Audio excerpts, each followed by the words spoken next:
बिस्मिल्लाहिर्रहमानिर्रहीम।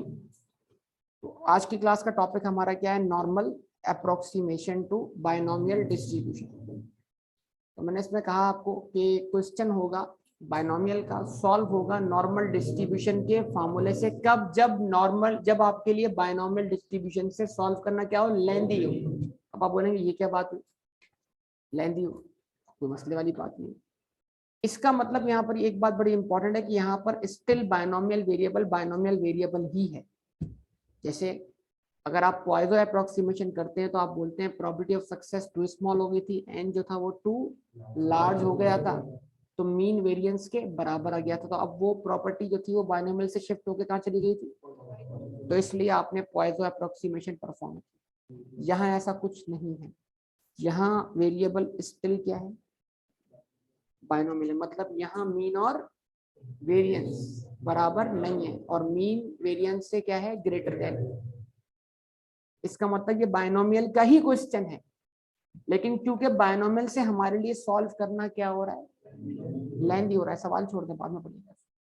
बायनोमियल से सॉल्व करना हमारे लिए क्या हो रहा है? लेंदी हो रहा है। तो हम इसको सॉल्व कर रहे हैं नॉर्मल डिस्ट्रीब्यूशन से। अब सवाल ये उठता है कि भाई बायनोमियल से सॉल्व करना लेंदी क्यों हो रहा है? सवाल ये उठ रहा है क्यों लेंदी हो रहा है। तो एक क्वेश्चन कर लेते हैं, एक सवाल कर लेते हैं आपसे। अ कॉइन इज टॉस्ड, रिजल्ट क्या होंगे? सक्सेस। इस कॉइन पर हेड आने की प्रोबेबिलिटी, हेड ना आने की प्रोबेबिलिटी 50% चांस। तो प्रोबेबिलिटी ऑफ सक्सेस यहाँ पर 5% है 50%? तो probability of success is not too small. Yes और नो बोले जवाब। अब मैं अगर बोलता हूँ कॉइन इज टॉस 60 टाइम्स, तो यहाँ पर एन तो लार्ज हो गया, लेकिन probability of success too small नहीं है बल्कि लार्ज कहाँ से? मतलब नॉर्मल 50%। बोले जवाब दें बेटा। तो अब यहाँ पर 60 का अगर आप क्या करोगे? 0.5 निकालोगे तो आंसर क्या आएगा? 15। एन की वैल्यू 60 हो गई। आवाज नहीं आ रही बेटा। तो 60 को अगर मल्टीप्लाई करेंगे प्रोबेबिलिटी ऑफ सक्सेस से, तो आंसर क्या बन रहा है? 30 बन रहा है ना। तो 30 क्या हो गया? Arithmetic mean. यानी आप क्या बोलना चाह रहे हो? ऑन एवरेज 60 टॉसेस पर 30 रिजल्ट्स हेड होंगे और रिमेनिंग 30 हेड नहीं होंगे। यस और नो? तो अर्थमेटिक मीन मिल गया आपको। और अगर इसको मजीद 0.5 से मल्टीप्लाई और कर दिया तो आंसर क्या होगा? 15 हो जाएगा। तो इसका मतलब आपका अर्थमेटिक मीन 30 है और वेरिएंस 15 है। तो क्या यहाँ पर अर्थमेटिक मीन ग्रेटर देन हुआ? किससे? वेरिएंस। यस और नो बोले। इसका मतलब ये पॉइजन वेरिएबल नहीं है, स्टिल क्या है? Binomial variable. लेकिन अगर बोलता हूँ coin is toss 60 time, what is the probability of getting 30 to 40 heads? क्योंकि कॉइन कितनी बार टॉस हुआ है? आवाज नहीं आ रही बेटा, तवज्जो दरकार हो। तो आप बताइए इस बात की प्रोबेबिलिटी क्या है कि 30 से लेकर 40 हेड आने की, या 30 से लेकर 50 हेड आने की प्रोबेबिलिटी क्या है? अब आप पता है क्या मसला है? मसला है अगर आप 30 से 40 निकालने बैठेंगे तो आपको करना क्या है? प्रोबेबिलिटी ऑफ, अगर ये बायनोमियल सॉल्व हो सकता है, लेकिन सॉल्व करना क्या है? लेंदी। तो आप बोलेंगे probability of x equal to 30, 31, 32, 33, 34, 35, 36, 37, 38, 39, 40। कितनी बार फॉर्मूला लगेगा? 11 दफा। 30 भी तो है ना। कितनी बार लगा फॉर्मूला? 11 बार। और अगर इनडायरेक्ट वे लेंगे तो फिर आपको 0 से लेकर 29 और 41 से लेकर 60 तक का फॉर्मूला लगाकर 1 में से माइनस कर। ये भी एक लेंथी प्रोसेस है। तो अब हम ये सीख लेते हैं, जब हम नॉर्मल डिस्ट्रीब्यूशन पढ़ लेते हैं तो नॉर्मल डिस्ट्रीब्यूशन में एक लिमिट से लेकर दूसरी लिमिट की प्रोबेबिलिटी एक ही कैलकुलेशन में आ जाती है। बताएं? एक लोअर लिमिट होती है और एक अपर लिमिट होती है। वो दो लिमिट आप सेट कर दें, आपको उनके दरमियान की प्रोबेबिलिटी मिल जाती है ना। प्रीवियस क्लासेस में अगर आपने सीख लिया तो ये बात आप ऑब्जर्व कर सकते हैं। तो हम फिर क्या करते हैं? हम ये कहते हैं एक काम हम ये करेंगे कि हम फ्लाइट पकड़ेंगे, मादनियत तलाश करेंगे। क्या करेंगे? बताओ बेटा क्या कर रहे हैं? मादनियत मतलब ऑयल रिजर्व, गैस रिजर्व, ये मादनियत कहलाते हैं बेटा। अगर हमने सही से पाकिस्तान स्टडीज या क्या कहते हैं इस तरह के दीगर टॉपिक्स पढ़ लिए होते तो। उर्दू में पढ़ा होगा, यकीनन पढ़ा होगा। मालूमाती सवालात में साल के एंड, वो तो हमने कोई क्विज कंपटीशन जीतने के लिए पढ़े होंगे पेपर में आते थे। चले बहरहाल, क्या कह रहा हूँ मैं, क्या बोला मैंने आखिरी बात में? अच्छा अब भूल गए, पहले याद थी। मादनियात से पहले क्या बोला था?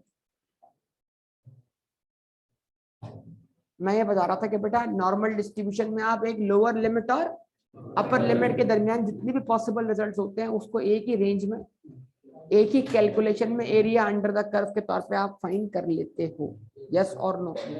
अब यहाँ पर भी हम ऐसा करेंगे कि हम बोलेंगे 30 और 40 हेड्स, तो आप बोलेंगे 30 और 40 हेड के दरमियान जितने भी रिजल्ट्स हैं उनकी उनको फाइंड करने की प्रॉबिलिटी। तो हम बोलेंगे प्रॉबिलिटी यहाँ पर x की 30 और आगे लोअर लिमिट 30 अपर लिमिट 40। तो इस तरह दरमियान के जितने भी आउटकम होंगे वो आपको मिल जाएंगे। तो इसका मतलब हम नॉर्मल डिस्ट्रीब्यूशन से बाइनोमियल का क्वेश्चन जब सॉल्व कर रहे हैं, जब ऐसा करना हमारे लिए क्या हो रहा है, सिंपल सी बात। तो फिर हम उसको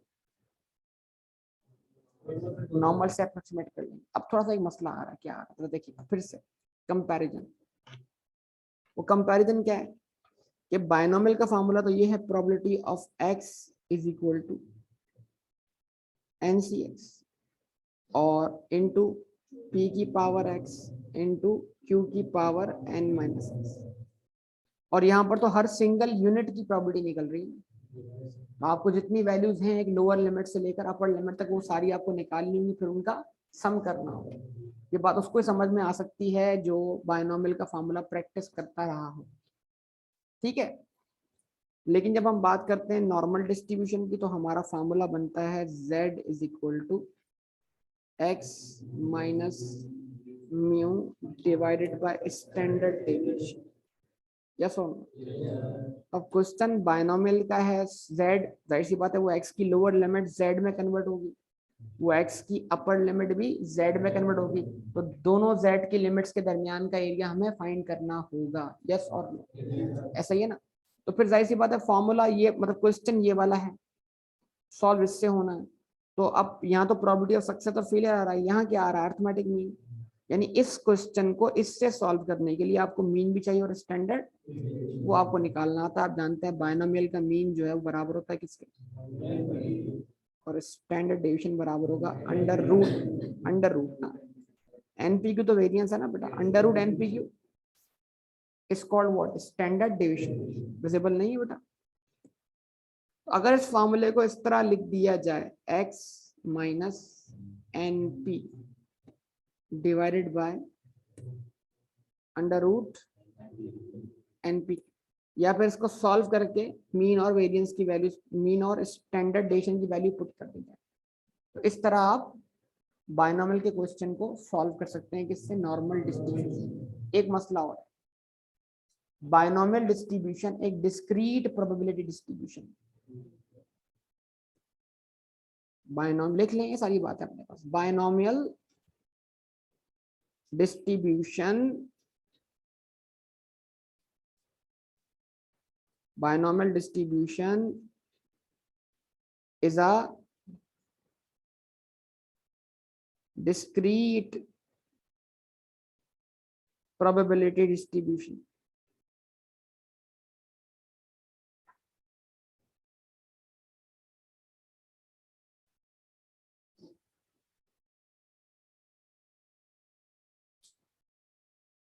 Binomial distribution is a discrete probability distribution. समझो दरकार होगी। Normal distribution, normal distribution discrete है या कंटिन्यूअस है? उस बोल्ड के 9.1 से लेकर 10.1 के दरमियान होने की प्रोबेबिलिटी 9.9, याद होगा वो बोल्ट वाला क्वेश्चन। तो 9.9 क्या है, कंटिन्यूअस वेरिएबल हुआ डिस्क्रीट हुआ? तो आपके सामने normal distribution is a continuous probability distribution.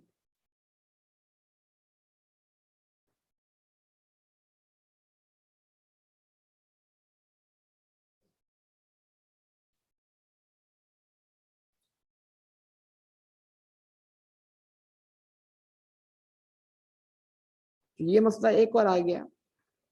तवज्जो बहुत तवज्जो, जवाब चाहिए होगा मुझे। क्योंकि नॉर्मल डिस्ट्रीब्यूशन एक कंटिन्यूअस प्रोबेबिलिटी डिस्ट्रीब्यूशन है और बायनॉमियल एक डिस्क्रीट है। वहां पर x इक्वल टू 1 निकलता है, 2 निकलता है, 3 निकलता है, x इक्वल टू 1.5 2.5 नहीं निकलता बेटा। कहाँ पर याद होगा ना, लेकिन कंटिन्यूअस में तो ऐसा होता है। बोल्ट का साइज 9.9 से लेकर 10.1 सेंटीमीटर होने की प्रोबेबिलिटी, वो तो कंटिन्यूअस प्रोबेबिलिटी है। और z की वैल्यूज भी कंटिन्यूअस चल रही है मुस्तकिल, 1.1 1.01 ऐसी वैल्यूज देखी ना आपने, नहीं देखी बताइए, याद होगा आप लोग। तो अब मसला यहाँ पर यह आएगा कि इधर वेरिएबल डिस्क्रीट है, क्वेश्चन बायनोमियल का है, सॉल्व हो रहा है नॉर्मल डिस्ट्रीब्यूशन के फॉर्मूले से। तो डिस्क्रीट वेरिएबल सॉल्व हो रहा है किससे, तो कंटिन्यूअस बन के सॉल्व होगा ना, डिस्क्रीट रहते हुए सॉल्व नहीं होगा। तो याद करें हमने माजी में ऐसा क्या सीखा हुआ है कि हम डिस्क्रीट को कंटिन्यूअस बनाया करते थे। क्लास बाउंड्रीज में हम 0.5 से एडजस्टमेंट किया करते थे। उस एडजस्टमेंट को आज हम एक नाम देंगे, बोलेंगे कंटिन्यूटी करेक्शन। क्या बोलेंगे, कंटिन्यूटी करेक्शन। लोअर लिमिट में से 0.5 लेस करना, अपर लिमिट में 0.5 to make lower and upper limit inclusive, अगर याद हो। देखो समझना बात है, अगर आप बोलोगे बायनोमियल के मतलब डिस्क्रीट में बोलोगे ना आप लेस देन 30, तो इसका मतलब उसमें 30 शामिल नहीं होगा, अगर याद करें इसे। अगर आप बोलेंगे ग्रेटर देन 30, उसमें भी 30 शामिल नहीं होगा, जब तक कि आप ग्रेटर देन इक्वल टू ना लिखें। लेकिन अगर आप नॉर्मल कंटिन्यूअस वेरिएबल लिखेंगे ग्रेटर देन 30, तो हमें पता वो कंटिन्यू है, 30 के बाद 30.01 भी आ रहा है, तो वो इतना मामूली सा फर्क है कि हमें 30 को शामिल रखना है। डिस्क्रीट में डायरेक्ट हम जंप करते हैं एक वैल्यू के बाद। जब आप डिस्क्रीट में बोलते हैं ना ग्रेटर देन 30, का मतलब क्या होता है, 31 होता है या उससे आगे होता है, दरमियान की सारी वैल्यूज मौजूद नहीं होती। तो जब आप देखो बहुत सारी बात होगी, जब आप क्वेश्चन करोगे किसका, बायनोमियल का, किससे, तो आपको काम क्या करना है, कंटिन्यूटी करेक्शन। क्या,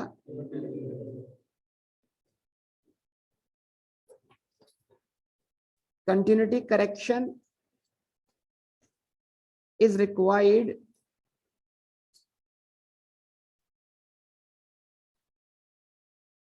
to perform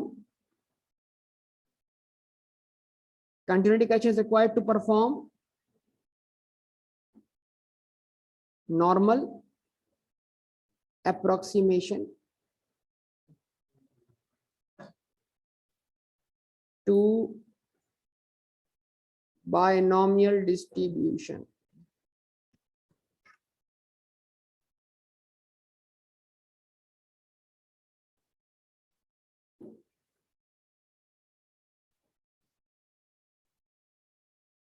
Continuity correction is required to perform normal approximation to, अभी सारी बातें ध्यान रखनी। हाँ जी, आपका सवाल आ रहा था।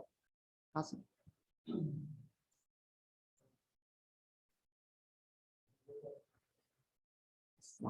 मेरी बात चल रही थी जी, फरमाइए। सर अब नॉर्मल डिस्ट्रीब्यूशन तो जब भी कर सकते हैं, डेटा नॉर्मल डिस्ट्रीब्यूशन है या नॉर्मली कर सकते हैं। नॉर्मल देखिए, जो बायनोमियल डिस्ट्रीब्यूशन उसके अंदर नॉर्मल डिस्ट्रीब्यूशन बन जाती है ना, क्योंकि इवेंट्स इक्वली लाइकली होने की वजह से। आपके सामने मैंने क्या कहता, अगर मैंने याद होगा कितनी बार पॉइंट को टॉस किया था, उस पर आप ही ने कहा था कि ये सर सिमेट्रिकल बन रहा है, तो इसका मतलब क्या है। हाँ तो बोलो नियर टू 50% अगर आंसर होगा तो अप्रोक्सीमेटली वो नॉर्मल डिस्ट्रीब्यूशन बन जाएगी।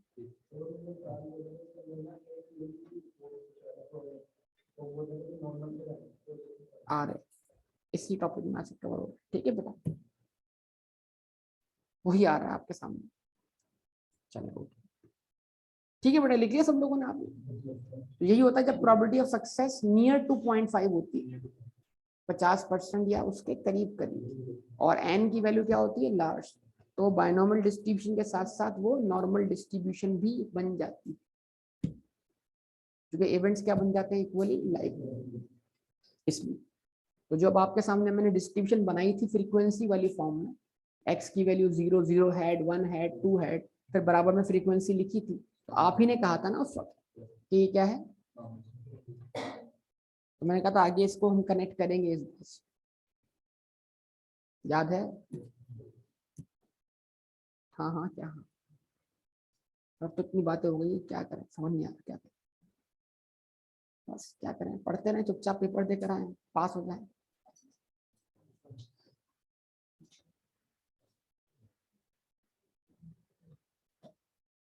पेपर हुआ क्यूएमटी का, पास हुआ कैलकुलेटर्स,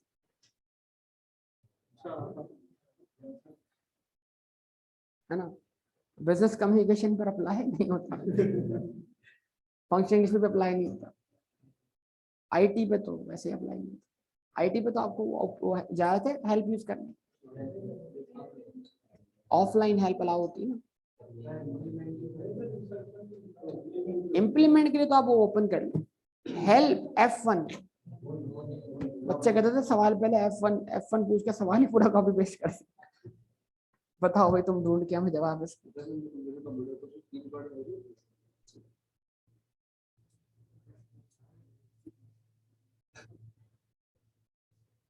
ठीक है बेटा, लिख लिया सब लोगों ने? सवाल की तरफ आगे बढ़ते हैं प्लीज, सवाल देखिएगा तवज्जो से। अब ये क्वेश्चन है बायनोमियल का, सॉल्व होगा पॉइजो के बल्कि नॉर्मल डिस्ट्रीब्यूशन। खैर हो गई, खैर ये बार बार आपकी तरफ से हो रही है इसलिए मैं जानबूझ के ऐसा कर। चलिए सवाल क्या है, पढ़े सवाल भाई। In a particular maternity hospital it is found that the probability that a baby is a girl is 0.55। ठीक है, जो बच्चा पैदा होता है तो उस हॉस्पिटल में जो बच्चा पैदा हो रहा है उसके गर्ल होने की प्रोबेबिलिटी क्या है, और गर्ल ना होने की प्रोबेबिलिटी 0.45। ठीक है, यूज खुद बोल दिया शराफत से, use normal approximation to calculate the probability that out of 100 birds, तो सैंपल का साइज कितना है 100, on a given day between, हमने बोला जब probability of success near to 0.5 हो और साइज ऑफ सैंपल जो हो वो लार्ज हो, तो फिर हम उसको कहते हैं नॉर्मल से भी अप्रोक्सीमेट कर सकते हैं अगर हमें बायनोमियल का फॉर्मूला बार बार लगाना पड़े। देखिए कैसे, जवाब दीजिएगा। बिटवीन बोले 50, between 50 and 60 will be girls, तवज्जो दरकार होगी आपसे। तो यहाँ पर अगर आप चाहें तो इसको बायनोमियल से सॉल्व करें, इसमें आपको लिखना पड़ेगा probability of x is equal to 50 plus 51 52 53 54 55 56 57 58 59 60, तो फॉर्मूला इस्तेमाल होगा 11 दफा, 11 बार लगा लें फॉर्मूला। या फिर आपके पास मतलब आपको मना नहीं किया गया कि आप इसको बायनोमियल से ना करें, खुद ही आप शराफत से मान जाएंगे कि आप इसको बायनोमियल से ना करें। मतलब मैंने नहीं बोला जबरदस्ती नहीं, जिसको तुमने नॉर्मल से ही करना है, नो, आप करना चाहो तो बायनोमियल से करो, बिल्कुल और एक्यूरेट आंसर आएगा। एक अप्रोक्सीमेट आंसर और एक एक्यूरेट आंसर है, थोड़ा मामूली सा फर्क हो सकता है उस आंसर में। प्रूफ भी करूंगा मैं इंशाल्लाह, दोनों बातें प्रूफ आपके सामने करूंगा, आपसे करवाऊंगा। ठीक है जी। अच्छा, वो बायनोमियल का फॉर्मूला फीड करके चेक कर भाई, पहले ये तो सीख लो, बाद में वो काम होता रहेगा। अच्छा सवाल यहाँ पे पहले पढ़ तो लें क्या लिखा हो, फिर अगला पॉइंट और ही कमाल हो गया, over 60 will be girls, over 60 discrete है, डिस्क्रीट है, डिस्क्रीट में ओवर 60 बोलने का मतलब क्या हुआ, 60 शामिल है, 60 शामिल नहीं है, तो 61 62 63 कहां तक चले, शुरू हो जाए, बायनोमियल का फॉर्मूला लगाएं फिर, या 60 को प्लीज 60 को क्या मान लें, लोअर लिमिट, और उसका z वेरिएबल निकालकर उसको कन्वर्ट करके उस वेरिएबल से लेकर इनफिनिट तक का आंसर निकाल लें एरिया अंडर द कर्व के तौर पे। क्या कहते हैं आप, बात समझ में आ रही है क्या बोल रहा हूँ? तो इसका मतलब अब हम इसको करने लगे जिससे नॉर्मल डिस्ट्रीब्यूशन के फॉर्मूले, लेकिन जरा चीजों को समझना पड़ेगा, कंटिन्यूटी करेक्शन थोड़ा सा मसला क्रिएट कर सकती है, तो आप सबकी भरपूर तवज्जो दरकार होगी। देखना बेटा जरा तवज्जो से बोर्ड पर, जब आप उसको लिखते हैं ना प्रोबेबिलिटी बिटवीन 50, तो इसको लिखना पड़ेगा बिटवीन 50 का मतलब 50 is less than equal to x, x is less than equal to 60। यानी आपको 50 भी चाहिए ना, तो आप बोलेंगे जो मुझे x की वैल्यूज चाहिए वो 50 या उससे क्या ग्रेटर देन हो। तो मतलब आया कि नहीं आया? देखिए मतलब समझना पड़ेगा, अगर आप इसको नहीं समझ रहे अपने जैसा हो रहा है चलने तो गलत बात हो जाएगी। इसको दो हिस्सों में पढ़े। 50 is less than equal to x, तो 50 x से लेस देन इक्वल टू, ठीक है। तो x क्या है? 50 के बराबर या उससे बड़ा है, मतलब x is greater than equal to 50। तो आपको x की वो तमाम वैल्यू चाहिए जो 50 या 50 से क्या हो ज्यादा, और x is less than equal to 60, और आपको x की ज्यादा में ज्यादा वैल्यू 60 चाहिए या उससे कम चाहिए। तो दो रेंज बन गई ना। लेकिन मसला ये है कि लेस देन इक्वल टू लिखा तो 50 शामिल हुआ, ना लिखता तो शामिल हो पाता। क्यों? क्योंकि वेरिएबल डिस्क्रीट था 50 गर्ल्स। तो अगर आप बोलेंगे less than 50 girls greater than, तो मतलब उसमें 50 तो शामिल नहीं होता। ये बात समझिए बराए मेहरबानी। अब इसको लाएं कंटिन्यूअस फॉर्म में।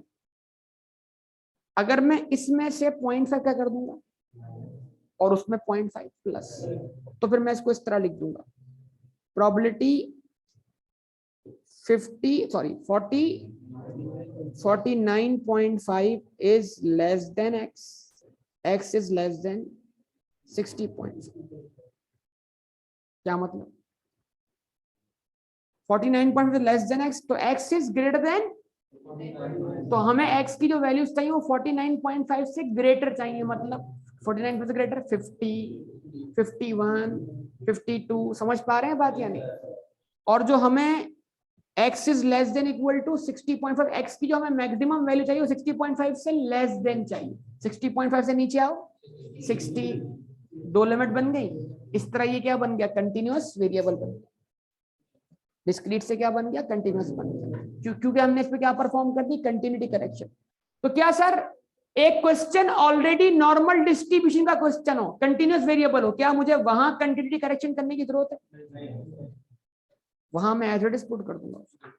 मैंने कुछ दिन भी आपको कल की क्लास या परसों की क्लास में आपको बताया था कि आपका क्लास इंटरवल भी दो किस्म के होते हैं। अगर आपने लेक्चर सुने हैं रिवीजन, तो उसमें आपको दो किस्म के क्लास इंटरवल देखने को मिलेंगे। एक जो ऑलरेडी कंटिन्यूस है, जो क्लास इंटरवल पहले ही कंटिन्यूस है उसकी क्लास बाउंड्री बनाने की जरूरत ही नहीं है।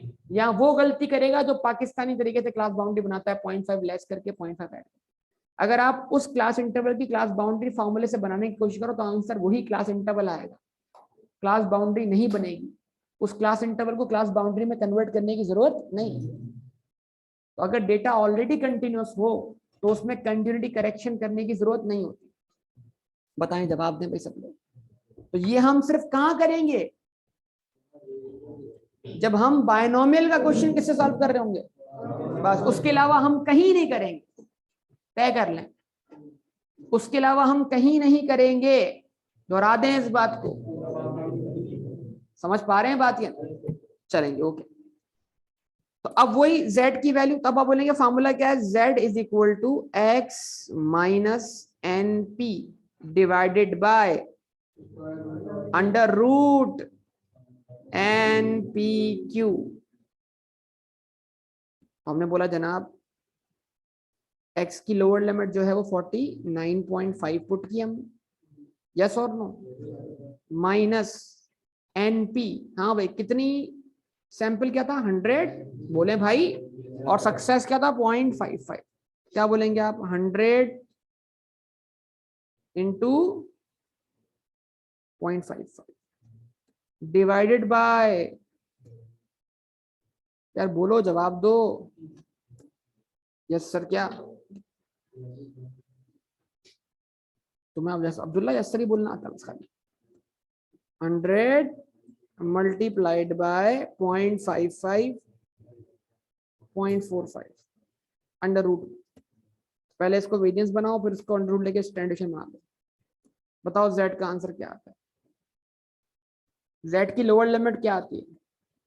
बेटा कैलकुलेट करें आप सब लोग, क्या कर रहे हैं बताइए, z की लोअर लिमिट क्या आती है?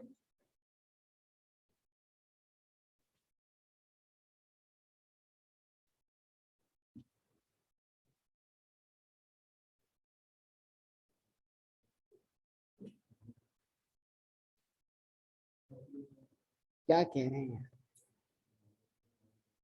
हाँ 1.11 11 1.10 1.1055 1. जी माइनस का 1.11।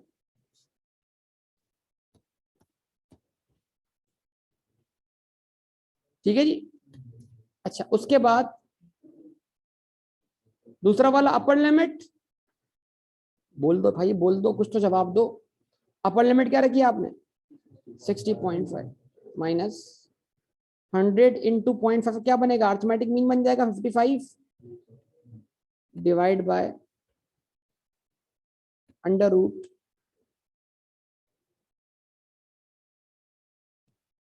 100 इंटू 0.55 इंटू 0.45। क्या आंसर आया? 1.11। तो अब आपको क्या करना है बेटा? 49.5 को आप रिप्लेस कर दें किससे? माइनस के 1.11 से। Is less then Z, Z is less then plus का 1.11 और आप area under the curve find करें।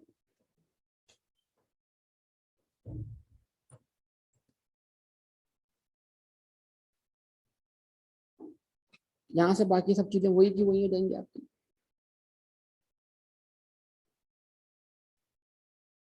ये हो जाएगा आपका रिक्वायर्ड रीजन। जवाब दें बेटा। ये आ जाएगा माइनस का 1.11 और ये हो जाएगा प्लस का 1.11। इन दोनों के दरमियान का एरिया अंडर द कर्व आप टेबल से भी फाइंड कर सकते हैं, कैलकुलेटर से भी फाइंड कर सकते हैं। कल वाली रिवर्स वर्किंग भूले तो नहीं है बेटा? आगे अभी यूज होनी है बहुत।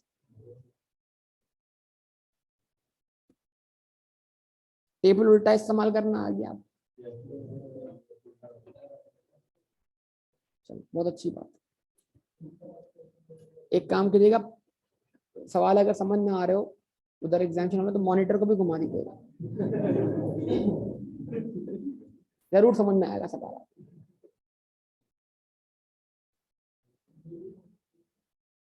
हाँ बेटा बोलिए। कैलकुलेटर पे निकाल लेते हैं।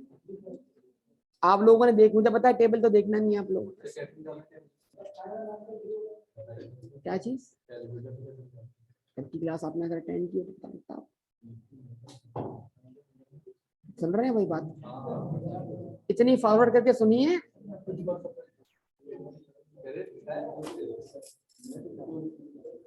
Mode states 1 minus variable, AC press किया बाहर आ गए, shift 1, number 5 distribution, number 2 Q, यहाँ रख दिया 1.11। तो इससे जो आंसर मिलेगा वो 0 से राइट वाला 1.11, यही 0 से लेफ्ट वाला भी है, तो इसी को मल्टीप्लाई बाय 2 कर दिया, 2 बार काउंट कर दिया। क्या आंसर आया? 0.733। Total answer is what? 0.733, 73.3%। नहीं आया जवाब?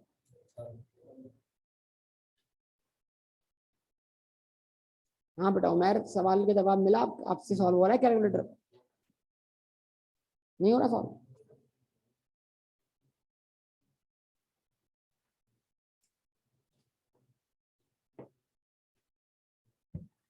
वो क्या हालात है इधर जरा पूछिएगा जरा। जी बेटा इतनी क्लासेस आपने मिस कर दी थी, तबीयत खराब थी। क्या हुआ था तबीयत को? तबीयत नासाज थी,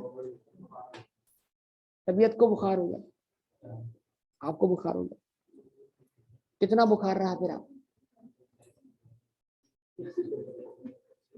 बुखार था, तबीयत खराब थी, चेक नहीं किया तो मतलब डॉक्टर को भी नहीं दिखाया, पड़े अच्छा खुद ही पैनाडोल खाते रहे, सेल्फ मेडिकेशन, अपने मतलब खुद ही डॉक्टर बने। कल पैनाडोल ट्राई कर लो, उतर जा बुखार तो ठीक है, नहीं तो फिर डॉक्टर साहब के पास जाए। हाँ क्या समझाऊं बेटा? यही मैं कह रहा हूँ कि जैसे तुम यार तुम बात ही नहीं सुन रहे हो यार। मैं बोला कंटिन्यूटी करेक्शन परेशान करती है बच्चों को, मैं बोल रहा हूँ परेशान नहीं हो रहे यार, क्यों नहीं हो रही है? होना चाहिए परेशान।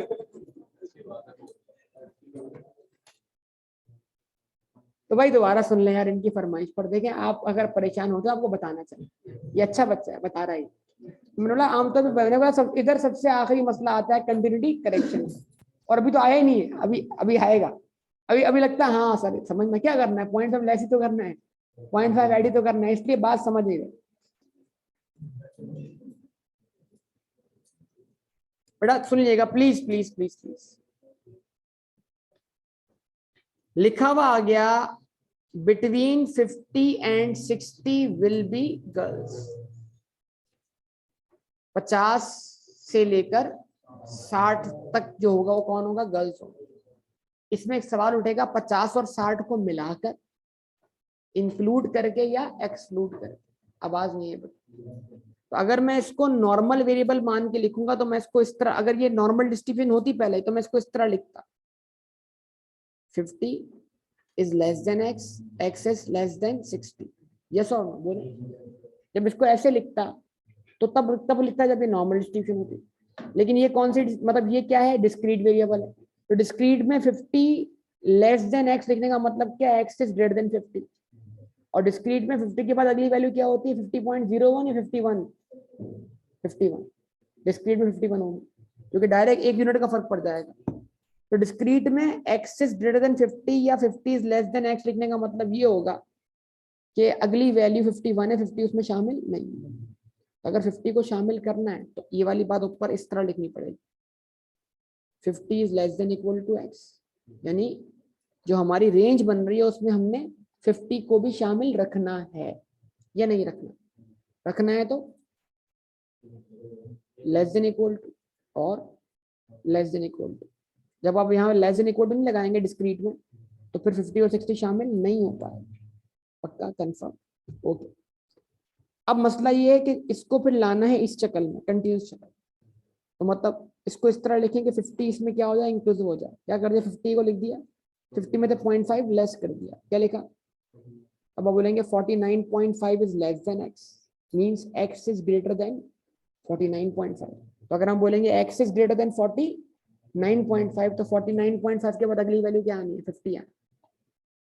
आप बोलेंगे x इज लेस देन 60.5 तो x की हमें वो वैल्यू चाहिए 60.5 से लेस देन हो, मतलब 60.5 से लेस देन मतलब 60।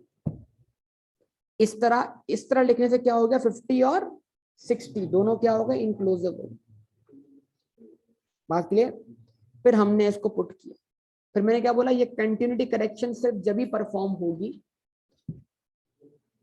जब बायनोमियल का क्वेश्चन सॉल्व होगा नॉर्म, बस इसके अलावा कहीं नहीं होगा। मैं फिर रिपीट कर रहा हूं, कंटिन्यूटी करेक्शन जब परफॉर्म होगी जब बायनोमियल का क्वेश्चन, क्योंकि बायनोमियल डिस्क्रीट वेरिएबल है और नॉर्मल वेरिएबल कंटिन्यूस वेरिएबल, ये फर्क। तो क्या सवाल ये है कि क्या सर वेरिएबल कंटिन्यूस ना होते हुए भी कोई डिस्ट्रीब्यूशन नॉर्मल वे फॉलो कर सकती है? कर सकती है। आपके सामने मैंने एग्जांपल बनाई थी। 500 के बाद अगला गैप था 1000 का, जो x की वैल्यू 500 रखी, फिर 1000 रखी, फिर 1500 रखी, याद करें। तो मैंने 500 के गैप से बनाई थी डिस्ट्रीब्यूशन, वो भी कौन सा पैटर्न फॉलो कर रही थी? नॉर्मल। लेकिन उसमें मसला क्या था? वो नॉर्मल डिस्ट्रीब्यूशन तो फॉलो कर रही थी, लेकिन उसमें एक मसला था, वो भी डिस्क्रीट थी, कंटिन्यूअस नहीं थी। अगर आप याद करें, नॉर्मल डिस्ट्रीब्यूशन एक कंटिन्यूअस प्रोबेबिलिटी डिस्ट्रीब्यूशन, उसमें x की वैल्यू पॉइंट्स के फर्क से क्या होती है? चेंज होती है। नहीं 0.5 की एडजस्टमेंट होती है, वो दो लिमिट्स के दरमियान की वो तरीका होता है ना। 50 के बाद 50 से लेस देन वैल्यू क्या है आपके पास? 49। डिस्क्रीट में 50 से लेस देन वैल्यू कौन सी है? 49। तो 49 प्लस 50 डिवाइड बाय 2, क्या आंसर आएगा? 49.5। तो वही फॉर्मूला वही लग रहा है असल में, क्योंकि ये फॉर्मूला यहाँ लगवा नहीं रहा आपको, क्योंकि आप वो हम फॉर्मूला ऑलरेडी सीख चुके हैं। ठीक है ना? अच्छा, अब उसके बाद अगला पॉइंट क्या? देखो ये इंटरेस्टिंग है, यहाँ पर फिर घूमना जाओ। अब आप बोलते हैं, क्वेश्चन खुद कह रहा है probability of over 60 will be girls. ये आपने पार्ट ए सॉल्व कर लिया यहाँ पर, अब ये पार्ट बी सॉल्व करना है। तवज्जो दरकार होगी प्लीज।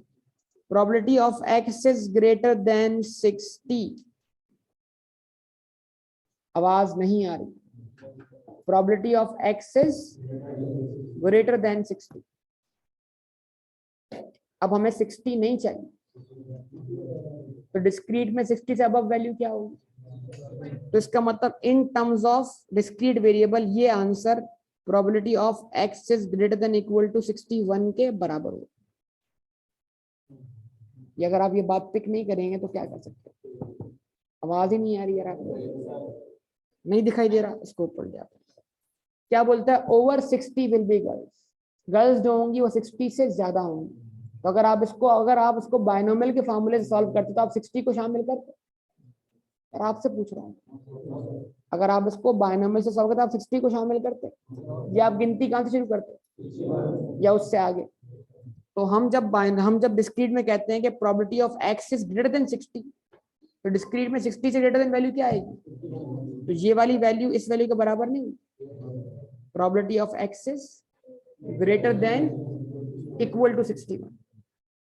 तो हर चीज को पहले सही सही बनाएं, फिर आपको खुद जवाब मिलेगा। अब क्या करें? 61 तो शामिल करना है ना, एक्सक्लूड करना है? तो अब इसमें आप करें कंटिन्यूटी करेक्शन। कैसे? 0.5 लेस करें, लोअर लिमिट ना।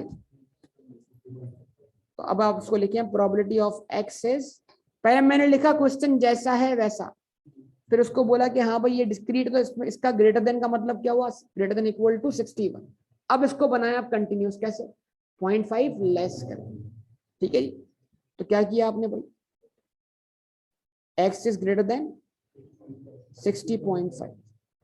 तो अगर आप 60.5 से आगे जाएंगे तो क्या मिलेगा आपको? 61, 62, 63, 64। तो क्या कर दें आप यहाँ पर z का फॉर्मूला अप्लाई करें। z is equal to x minus n p. बोले भाई जवाब दें। बार बार फॉर्मूला लिखने का मतलब क्या? फॉर्मूला याद कर लें। हालांकि फॉर्मूला ऊपर लिख दिया मैंने एक दफा, लेकिन फिर भी बार बार लिखने का मकसद एक ही होता है कि आपको याद हो जाए। तो क्या करेंगे आप यहाँ पर? 60.5 फुट करेंगे, माइनस करेंगे n p 100 into 0.55 divided by under root n p q 100.55 into 0.45। जवाब दें, क्या आंसर बना? 1.11 बना ना आंसर। तो अगर आप चाहते हैं कि आप ओवर 60 गर्ल्स होने की प्रोबेबिलिटी निकालें, तो आपको चाहिए कि आप Z का एरिया अंडर द कर्व निकालें जो कि ग्रेटर देन 1.11।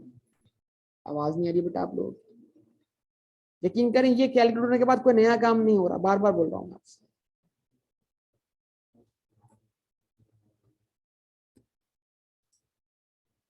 क्या मसला हो गया है? इतनी छोटी छोटी बातों पे क्या बहस लेके बैठे हो आप?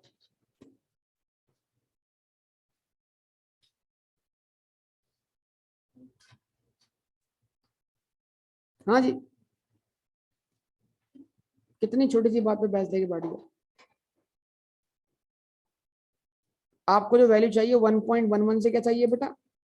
बोले, आवाज ही नहीं आ रही। ग्रेटर देन चाहिए। कहां तक बेटा? इन्फिनिट तक। अब इसको सॉल्व करने का वे क्या है? और एक और कैलकुलेटर वाला वे भी है। छोड़ो इसको, क्या करेंगे आप भूल ना जाए, मतलब गलती ना करते। तो नॉर्मल पे फॉलो करें। अगर हम आज टेबल में 1.11 देखेंगे, हाँ भाई मुआवज, अगर हम टेबल में 1.11 देखेंगे तो जो हमें एरिया मिलेगा 1.11 से इन्फिनिटी का मिलेगा, 0 से 1.11 तक का मिलेगा? नहीं पता। अगर हम टेबल में 1.11 देखेंगे तो हमें जो एरिया मिलेगा वो 0 से 1.11 का मिलेगा। ये मैं सिखा रहा हूँ, अगर टेबल की अंडरस्टैंडिंग डेवलप नहीं की तो आप गलतियां करेंगे एग्जाम। तो इसको सॉल्व करने के लिए पहले आपको एरिया चाहिए 0 से इन्फिनिटी तक, जो कि पता है हमें ऑलरेडी कितना है? 0.5, 50%। उसमें से जो एरिया नहीं चाहिए वो क्या कर दें? माइनस कर दें। और टेबल में 1.11 निकाल कर क्या कर दें? माइनस कर दें। क्या आंसर था इसका? 0.3665। तो बकाया आपको आंसर मिल जाएगा 1635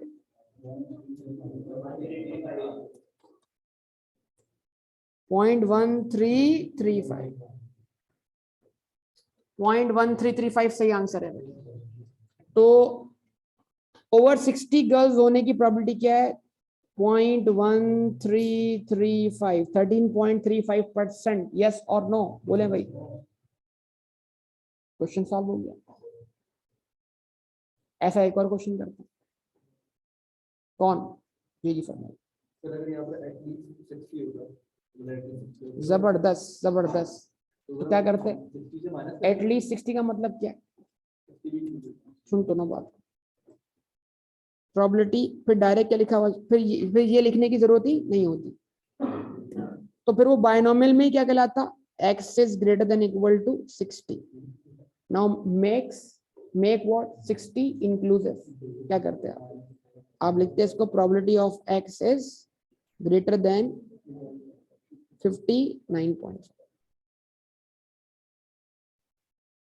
तो हम क्या करते हैं? 60 में से पॉइंट क्या करते हैं? माइनस करते हैं टू मेक 60 इंक्लूसिव। अभी हो रहा है, मैंने कहा इसकी प्रैक्टिस हो जानी है, अगले सवाल में जानी। भाई ये लिख लिया सब लोगों ने? पक्का कंफर्म? रट्टा तो हमारा अच्छा है वैसे। लोअर लिमिट में से 0.5 और अपर लिमिट में, हाँ कहीं पर आके हम फंस सकते हैं, वरना तुक्के हमारे हमेशा क्या होते हैं? कामयाब जाते है ना? कंफर्म? तुक्के कामयाब भी जाते हैं हमारे। आप देखो पोर्टल पे कैसे तुक्के लगाते हो आप लोग। चलो एग्जाम में चले जाएंगे इंशाल्लाह। तुक्के लगाओ, मतलब एग्जाम में तुम तुक्के लगाओगे? शर्म करो यार।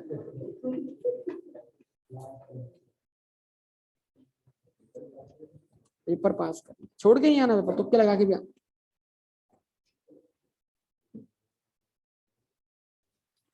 क्यों नहीं आएंगे सवाल में? क्यों नहीं आएंगे सवाल? सवाल ही क्यों नहीं आएगा यार सवाल? ऐसा इंशाल्लाह होगा ही नहीं कि सवाल नहीं आया। तो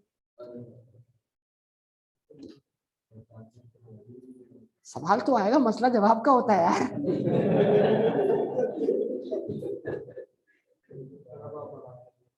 हाँ इंशाल्लाह जवाब भी आएगा यार। इसने 2 दिन से करना शुरू कर दिया, जब से मैंने इसको यूट्यूब चैनल दिखाया ना, तो मोनेटाइजेशन नहीं हुई वगैरह, तब से ज्यादा फ्री हो गया। हाँ जी ओके। हाँ जी ओके। तो ये सवाल पढ़े, आप पढ़े, आप सॉल्व करें, मैं पढ़ लेता हूं आपके लिए। अब फेयर कॉइन, कॉइन भी फेयर होता है? हाँ फेयर होता है, जब वो इक्वली लाइकली इवेंट हो, मतलब इसमें हेड और टेल के आने की प्रोबेबिलिटी क्या हो? बराबर बराबर। तो कॉइन अनफेयर हो सकता है? हो सकता है। कैसे? कॉइन को क्या कर दें आप? बेंड कर दें, तो किसी एक साइड की प्रोबेबिलिटी बढ़ जाएगी, किसी एक साइड की कम हो जाएगी। डाई है, डाई, डाई की हर साइड की प्रोबेबिलिटी क्या है? 1/6 है।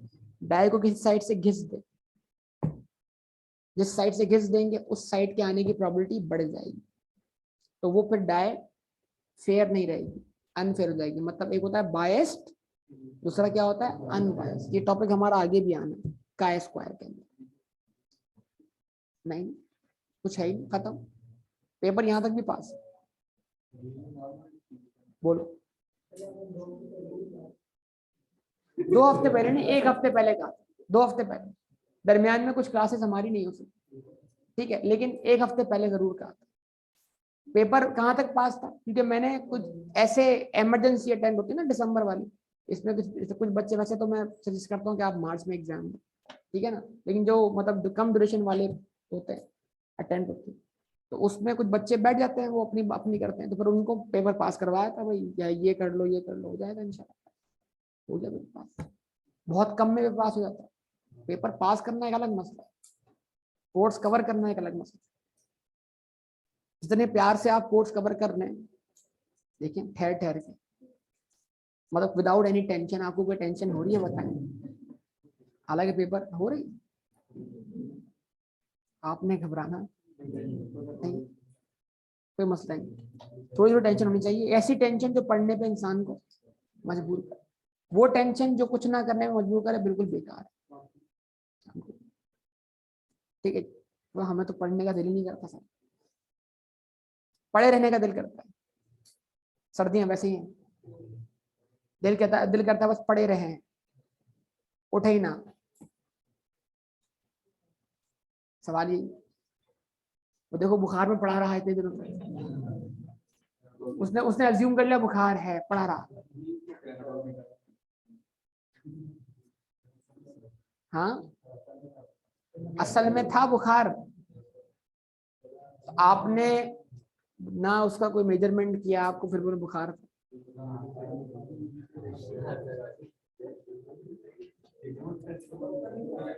हाँ बेटा, वो नब्ज देखा जाती है, नब्ज नब्ज। ठीक है,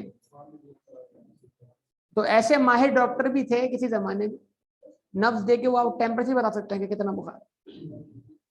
थर्मामीटर, डॉक्टर साहब भी थर्मामीटर। मजाक नहीं कर रहे, पढ़ लो यार तुम लोग, इस तरह ही तुम लोग टाइम जाया करवाते। A fair coin is tossed, सवाल क्या है, फेयर कॉइन इज टॉस्ड, जवाब दें। फेयर कॉइन कितनी बार टॉस हुआ? Find the probabilities of the following outcomes. पहले को छोड़े, बात सेकंड, पहले को हम बात करते हैं। The number of head is less then, आवाज नहीं आ रही, हेड कितने होंगे? 48 से लेस देन। अब हेड होना, प्लीज, हेड होना डिस्क्रीट वैल्यू है या क्या कहते हैं, कंटिन्यूअस वैल्यू? जब आप बोलेंगे लेस देन 48 तो मतलब क्या हुआ? 48 शामिल या शामिल नहीं?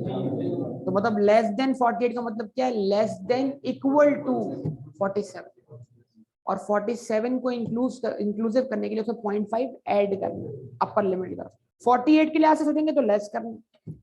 अच्छा, बाद स्टूडेंट इस तरह भी फॉलो करते हैं, अच्छा लेस देन है ना, 0.5 लेस करो, ग्रेटर देन है 0.5 ऐड करो, वो इस तरह भी सोच रहे हो।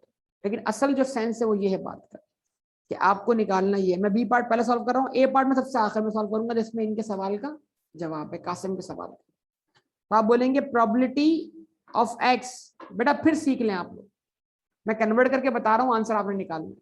Probability of x is less than 48, बोले जवाब दें। लिख दिया आपने? तो अगर आप डिस्क्रीट में बोलते हैं कि लेस देन 48 है, तो इसका मतलब क्या है? डिस्क्रीट में ही इसको आप क्या बोल सकते हैं? Less than equal to 47, yes और नो? नहीं, आज भी फ्लाइट पकड़ा हुआ है भाई हमारा अमान भाई है। क्या बोल रहा हूँ बेटा? लेस देन 48 बोलने का मतलब क्या है डिस्क्रीट में? डिस्क्रीट में लेस देन 48 बोलने का मतलब क्या है? क्योंकि 48 से लेस देन वैल्यू डिस्क्रीट में क्या है? 47 है। तो less than 48 is equal to less than equal to 47। अब 47 तो चाहिए ना, टू इंक्लूसिव 47 क्या करें? 0.5 इसमें ऐड करें, क्योंकि 47 अपर लिमिट बन जाएगा, और उसके बाद जो कुछ भी है वो लोअर लिमिट होगा। यस और नो? तो क्या करेंगे आप? इसको इस तरह लिखेंगे, probability of x is less then 47.5। ठीक है जी, इसको कन्वर्ट करें किसके अंदर? जेड। आंसर निकाल के बताएं आप सब, जल्दी जल्दी आप निकालेंगे आंसर। हाँ भाई, किसी भी सिंगल कॉइन पर हेड आने की प्रोबेबिलिटी 0.5 ना, बोले ना 50%। तो पी मिल गया आपको। कितनी बार कॉइन टॉस हुआ है? आवाज नहीं आ रही सर। 80 बार कॉइन टॉस हुआ। यस और नो बोले? तो मतलब 80 इंटू 0.5, 40। 40 क्या बन गया? अर्थमेटिक। फिर 40 का हाफ 20, 20 का बन गया वेरिएंस, 20 का under root standard deviation. Quick नहीं?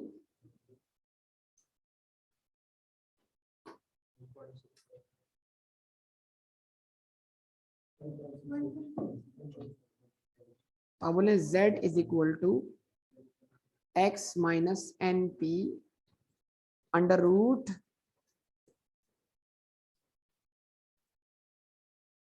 N p q. आपने कहा 47.5 minus 80 into 0.5, divided by under root 80 into 0.5 into 0.5, 1.67 है 68 है 1.67,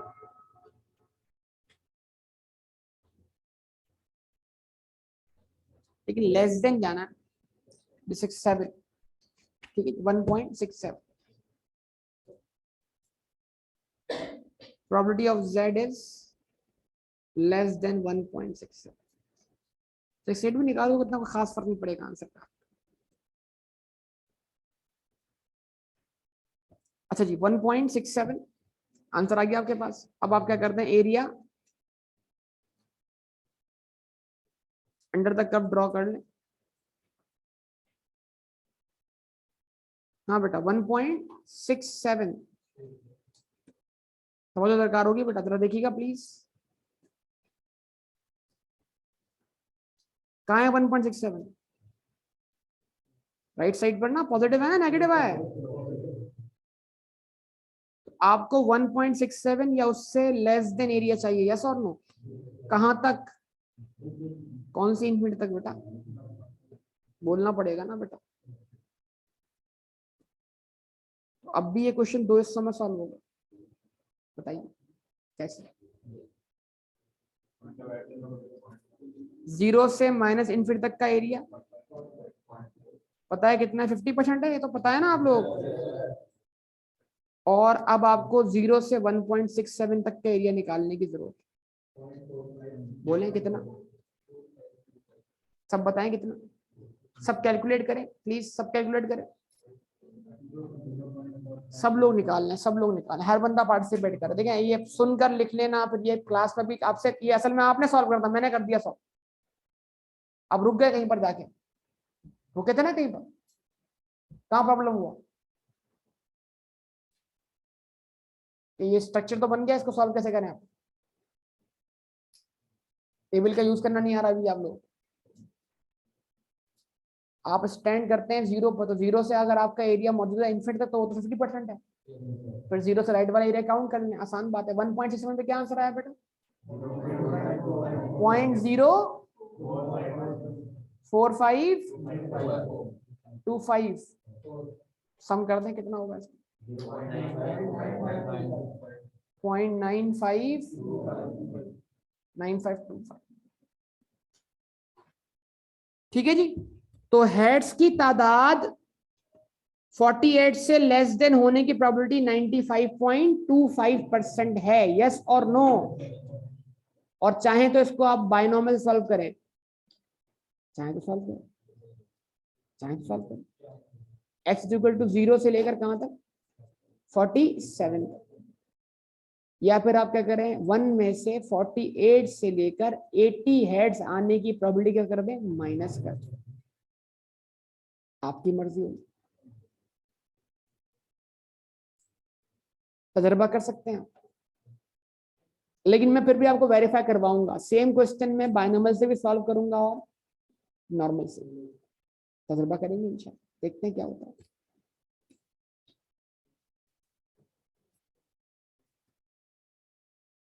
डी पार्ट करें सॉल्व, आप करके बताएं. अभी तो किया ऐसा पार्ट हमने सॉल्व.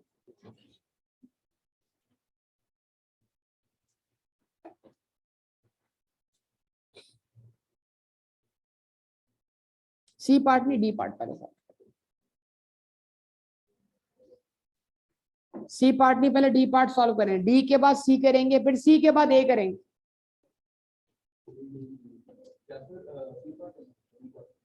डी पार्ट करें.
जी जनाब, तो डी पार्ट इसका क्या है, प्लीज तवज्जो देखिएगा जरा, डी पार्ट लिख रहा हूं मैं, number of head is between 45 and 52 और इंक्लूड्स 45, मतलब 45 और 52 मिलाकर।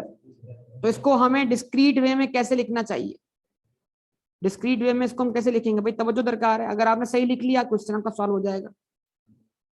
आप बोलेंगे probability 45 is less than equal to x, x is less than equal to, greater than क्यों लिखो, देखो रेंज बना रहे हो।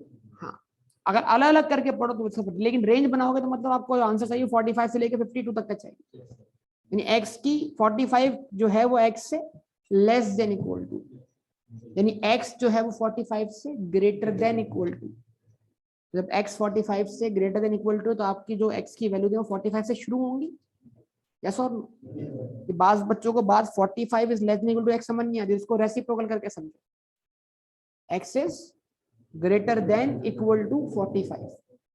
तो इसका मतलब क्या, x की वो तमाम वैल्यूज चाहिए आपको जो 45 से शुरू हो और उससे आगे तक जाए।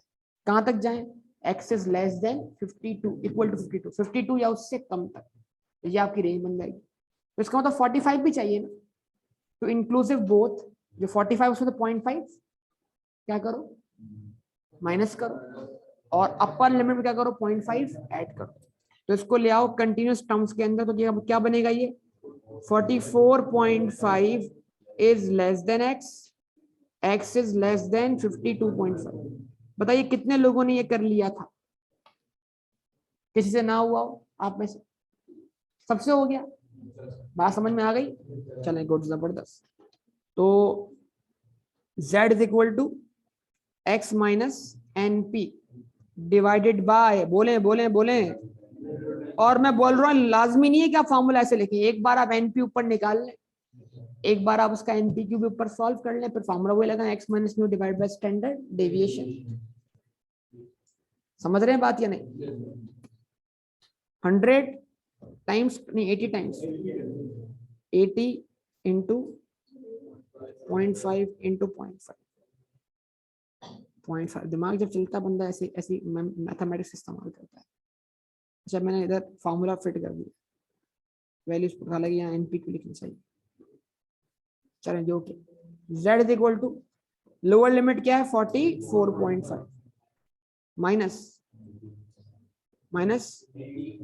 40 लिख दूं डायरेक्ट, यहाँ 40 कैसे आ रहा है पता है ना आप लोग, और नीचे लिख दूं √20, देख लें सोच लें, सबको पता है √20 आएगा, इतने अकलमंद हैं आप लोग, चले माशाल्लाह।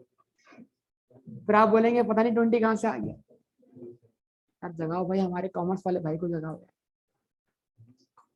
क्या कह रहा है बोर्ड बेटा, क्या कह रहा है बोर्ड?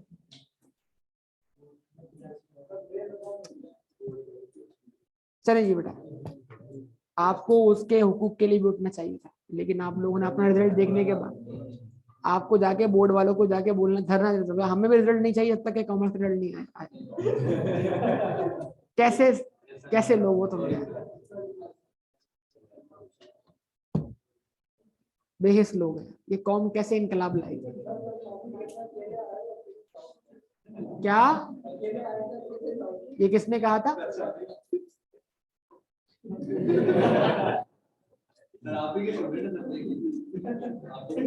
चले बेटा, क्या है? ठीक है बेटा, तो किससे क्या हुआ? 1.01 और माइनस का ना, ये प्लस का, कोई मसला, जबरदस्त, गुड। हाँ जी 52.5 माइनस 40 डिवाइड बाय √20, सर कैसे आया ये? सॉल्व करके। 40 क्या है, मीन की वैल्यू है, और 20 क्या है, वेरिएंस की वैल्यू है। जब अंडर रूट मिले तो क्या बन जाएगा बेटा, स्टैंडर्ड। क्या आंसर आ रहा है? 2.79 5 के बाद, ठीक है 8 कर दे इसको, कोई इशू नहीं, आपको राउंडिंग का इशू हो रहा है बार बार, 80 जो आपका दिल कर रहा है वो करना। इससे आंसर में कोई खास फर्क नहीं पड़ना। ठीक है भाई। अब ये जिसने सॉल्व कर लिया ना उसको टेबल वाकई समझ में आ गया, और जो यहाँ पर सॉल्व करते वक्त फंसा है इसका मतलब उसने अब तक टेबल का सिस्टम सीखा नहीं कि आपका स्टैंडिंग पॉइंट क्या है। सबसे पहली चीज है कि आप एरिया अंडर द कर्व में इसको एक्सप्रेस करें इस चीज को। तो आपने बनाया standard normal curve, symmetrical distribution, normal distribution, bell shape diagram, ये सारे नाम हैं इसके। अच्छा अच्छा बेटा अच्छा।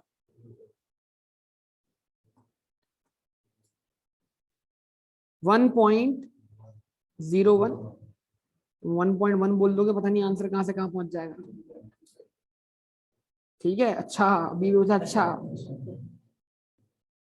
और ये 2.8 है, 3 है ना, 3 कहां था, 3 से पहले होगा थोड़ा सा। अब इससे भी कोई फर्क नहीं पड़ता, ये तो आपको एक टेबल ही निकाल के देगा ना, आप उसको कहीं भी रख दो। हाँ लेकिन इतनी तमीज होनी चाहिए कि राइट, 0 से राइट साइड पे होना चाहिए। हाँ भाई अब आप देखें भाई नहीं निकल रहा तो सीख लो बेटा, बोर्ड पे देखो, सब लोग बोर्ड पे देखो, इधर देखो। आपको जो एरिया अंडर द कर्व चाहिए देख लें, वो 1.01 से लेके 2.8 आपकी अपर लिमिट हुई, 1.01 आपकी लोअर लिमिट हुई। अगर आप टेबल में 2.8 देखते हैं तो जो आंसर मिलेगा वो 0 to 2.8 होगा। चलिए सबसे पहला काम करते हैं, 2.8 देखिए आप टेबल में या कैलकुलेटर में फीड कर दीजिए। 0.4 भाई सब लोग तमाम स्टूडेंट्स 0.49 सब कंफर्म करें, आपके पास ये आंसर आया, जवाब दो। 0.4974। अब इसमें प्रॉब्लम ये हो रहा है कि जो एरिया 0 से 1.01 तक का है वो भी इसमें क्या हो रहा है, शामिल हो रहा है, और वो हमारा रिक्वायर्ड एरिया नहीं। तो अब टेबल में क्या देखेंगे, 1.01, ताकि 0 से 1.01 तक का एरिया मिल जाए, और वो जरूरत से क्या है, ज्यादा है, वो ऊपर वाले आंसर से क्या कर देना चाहिए, माइनस। अगर आपने कर लिया तो यस मैं मान लूंगा कि आपने ये सिस्टम समझ लिया, और नहीं किया तो अब तक आप सिस्टम को समझे नहीं। हाँ भाई 1.01 पे क्या आंसर है, 0.3437।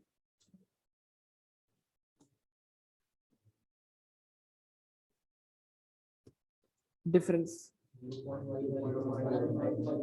0.1536। पता नहीं आप लोग क्या चाह रहे हैं, 37 से छोटी छोटी चीजों के लिए आप लड़ रहे होते हैं। 0.1537।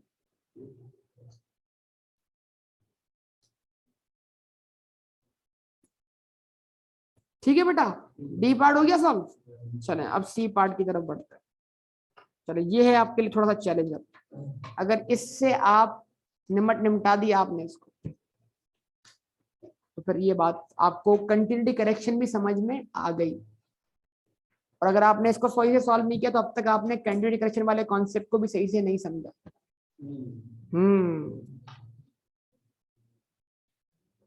द नंबर ऑफ, पढ़े जरा बेटा, the number of heads is between 45 and 52 but does not include, आवाज नहीं आ रही तो ये आप जरा, मैं चाहता हूँ खुद लिखें, खुद समझें, खुद इसमें कंटिन्यूटी करेक्शन करके देखें क्या होनी चाहिए। अगर आपने यहाँ कर दी करेक्शन तो वाकई कंटिन्यूटी करेक्शन आपने सही से सीख ली, और नहीं कर पाए तो मसला हो जाएगा। क्योंकि ऊपर से मैं जब तक बताता आ रहा हूँ, मतलब इस बार 45-52 शामिल नहीं होना चाहिए। पहले नॉर्मल सोचें, और नॉर्मल को फिर दोबारा नॉर्मल सोचें, फिर नॉर्मल को नॉर्मल डिस्ट्रीब्यूशन में क्या करते हैं, कन्वर्ट करते हैं। 3 स्टेप में सॉल्व होगा ये। नहीं मैंने ऊपर 3 स्टेप में सॉल्व नहीं किया, देखो ये रहा। देखो पहले नॉर्मल सोचा हुआ है, 48 इंक्लूड नहीं है ना, फिर नॉर्मल को दोबारा नॉर्मल सोचा हुआ है, फिर कंटिन्यूस बना दिया है। नॉर्मल मतलब बाइनॉमियल वाले केस में नॉर्मल तरीके से सोचा हुआ है कि डिस्क्रीट वेरिएबल में लेस देन 48 बराबर होता है लेस देन इक्वल टू 47। एक ही बात दो बार लिखी है ना मैंने, सोच रहे हैं। डिस्क्रीट वेरिएबल में लेस देन कितनी बार पूछा मैंने, नहीं लेकिन नहीं सुनते वो, जिसको